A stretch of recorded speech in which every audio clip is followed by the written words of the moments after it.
بہت شکریہ. کل آپ کی ایک اسٹیٹمنٹ آتی ہے کہ جو ایک 18ویں گریڈ کا افسر ہے وہ رکاوٹ ہے کسی جگہ پہ آپ کے ساتھ، کیا کہانی تھی؟ دیکھیں جی، مجھے عمران خان صاحب اور بشرا عمران خان صاحب تک رسائی نہیں دی جا رہی تھی. میں نے کنٹیمپٹ پٹیشن کی. اس کنٹیمپٹ پٹیشن کو خراب کرنے کے لیے ہر حربہ آزمایا گیا. پہلے کہا گیا کہ مشال گیٹ پہ موجود نہیں تھی، پھر کہتے ہمیں نظر نہیں آئی، پھر انہوں نے کہا جی لسٹ میں نام نہیں تھا، پھر انہوں نے کہا جی شاید عدالت سے بلایا نہیں گیا تھا، پھر انہوں نے کہا نہیں جی وکالت نامہ نہیں تھی، پھر انہوں نے کہا نہیں جی لائسنس منسوخ تھا، پھر انہوں نے کہا نہیں جی ہمارے پاس سی سی ٹی وی فوٹیجز نہیں ہیں. پھر ایک لمبا آخر میں ان کے پاس کچھ نہیں رہا. انہوں نے کہا جی وکیل ہی نہیں ہے. صحیح ہے. تو ہر دوسرے طریقے سے مجھے اپروچ کر رہے تھے کہ جی یہ وڈرا کرے. میں نے کہا جی مجھے رسائی دے، میں وڈرا کر لوں گی.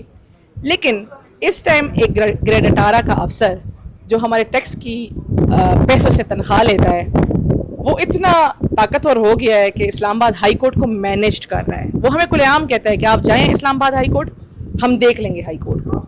تو یہ بتائیں کہ جو لائسنس منسوخی کی بات کر رہے ہیں، کیا آپ کا لائسنس منسوخ ہے؟ نہیں جی، یہ ایک میڈیا پہ بیانیہ بنانے کی کوشش کی گئی، ایک پروپیگنڈا کرنے کی کوشش کی گئی، لیکن اللہ الحق ہے ہم نے اس کو کنٹیسٹ کیا اور order sheet on the record میرے حق میں موجود ہے.